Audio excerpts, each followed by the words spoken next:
You have an entrance to your vagina. How long is the vagina? It's only 4 inches long. But the vagina, like the stomach, has rugae, just like the bladder. So it can accommodate a larger penis. It can stretch in length and it can stretch in. And then dipping into the vagina is the tip of the uterus. This is the uterus. Okay? And the part that dips into the vagina is called the cervix. C-E-R-V-I-X. There's a little teeny hole here. That's where you do the pap smear. Not inside, but at the entrance to that little hole. And I should tell you that in another year, the whole pap test is going to change. They're going to do it the same, but they're no longer going to look for abnormal cells. It takes a lot of money to pay technicians to look under the microscope. You know what they're going to do? They're just going to take some cells and they're going to test for papilloma virus. Since 95% of the cervical cancers are caused by papilloma virus. And then every 3 years, they'll do a traditional pap test. You go, but what if I get cervical cancer in between? Cervical cancer, thank God, in most cases, stays put for about 8 years. It doesn't spread. So you've got 8 years to what? On an average to find it. And how do you remove it? By surgery. So anyway, this is your cervix. Here's your nice uterus. This is the body. And the part where see the part above where the fallopian tubes come in?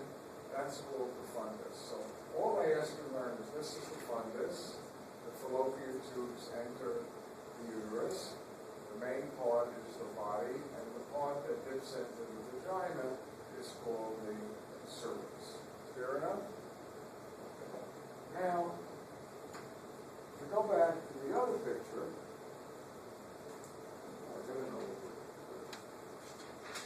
we've now taken this woman and we have cut her in half. So you can see there's too many labels here. Here's the vagina, here's the cervix, here's the body, the upper part is the fundus. You all with me? The upper part is the fundus. So I want to draw it. I want to show you the 3 layers very quickly of the uterus. There it is. There are the uterus.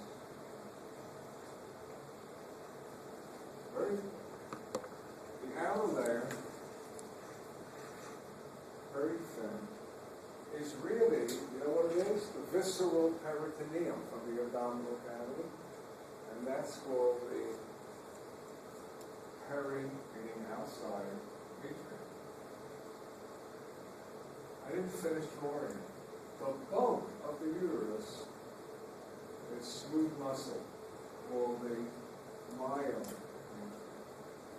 What do you need it for? You need it for 2 things. You need it to contract to help expel the baby during childbirth, the myometrium. And what else does it contract? During menstruation to help what? Move out the blood and the dead tissue. Okay? Now comes the most interesting. Inside, there's the endometrium. I'll just do a piece of it.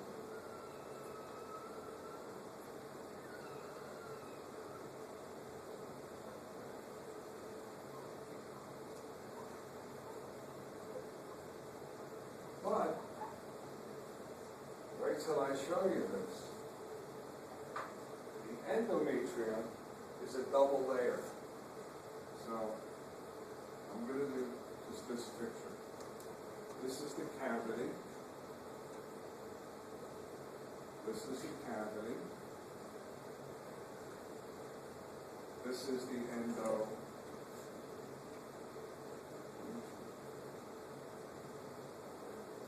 Are you all following me on this? This part here, this is called the basal layer. Just in case you're curious, this is the myomere.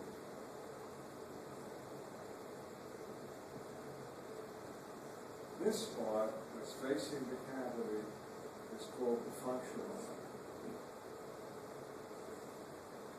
All right, ready? When you menstruate, what breaks down and falls off and bleeds is the functional layer. And you grow a new functional layer from the basal layer. Follow me? Which hormone stimulates a woman to make a thicker uterus and grow a new basal layer? The answer is estrogen. So as you go through your cycle, you make what? Lots of estrogen, and look at it. The functional layer gets what? Thicker. Ready? Thicker, thicker. It gets glandular. Okay, so now you're going to listen to what I'm telling you, and then we're going to follow a sheet. I gave you that handout, but I do this like 3 times, and I want to get it done, because if I get this done, I am happy. At least it's started. It's the end of your cycle. You know why your uterine lining broke down? Because the amount of estrogen you're making and progesterone has dropped. That stimulates menstruation. Now, you got some follicles growing. Did I tell you what a follicle is? No. Inside the ovary, this is going to shock you. You have all of these little eggs surrounded by a wall of cells. They're in fluid. I'm making it bigger than it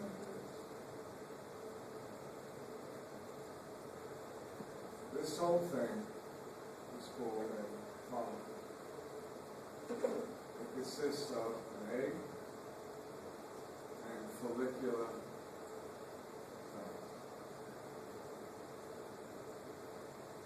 Are you all with me? Remember how the sperm had a what? That's what the sperm eats, the follicular So you cells. got The sperm eats the follicular cells. well, you're going to see. Not all of them, because this thing is going to change tremendously. Okay? So, how many of these follicles do you have in your ovaries? This is going to blow your mind. When ladies, you stop making follicles. You stop making them when you're a 5-month-old fetus still inside your mother. You hear me? At that point, you're 4 months away from being born. You know how many follicles you have? 6 million. 3 million per ovary. Each one with what? It's not an egg yet because it has to go through meiosis. By the time you're born, you know how many follicles you have? 2 million. You go, what about the other 4? They die. They're very delicate. Now you're born. You're growing up. You're growing up. Flirting. And you hit puberty. You know how many follicles you got left? 300,000. Boy, you're losing them fast, aren't you? And when you hit menopause, you know how many follicles you got left?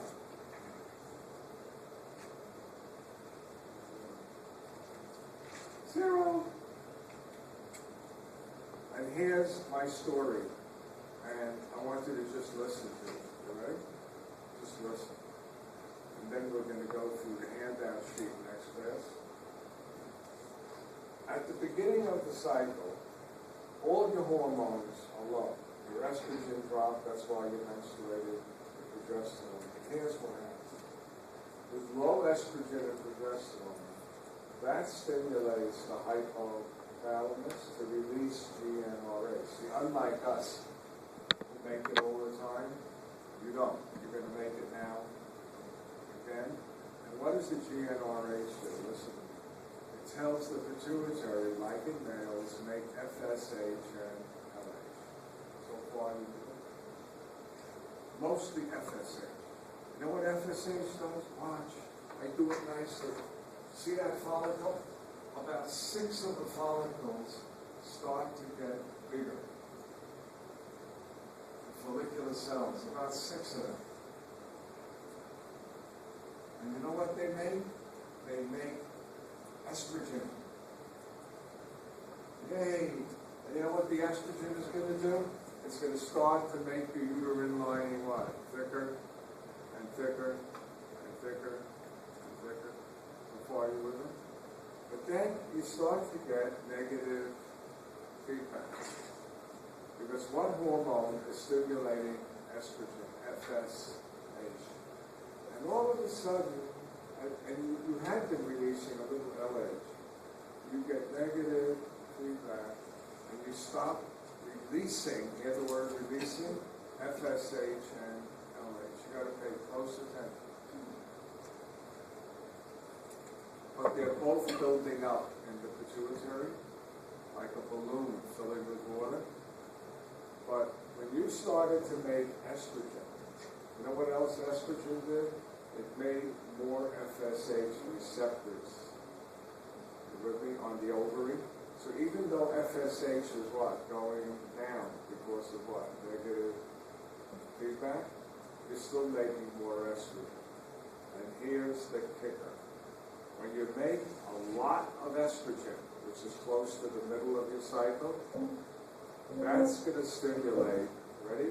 Pay close attention, the pituitary like an explosion to release all of the LH and FSH that has been storing into your blood.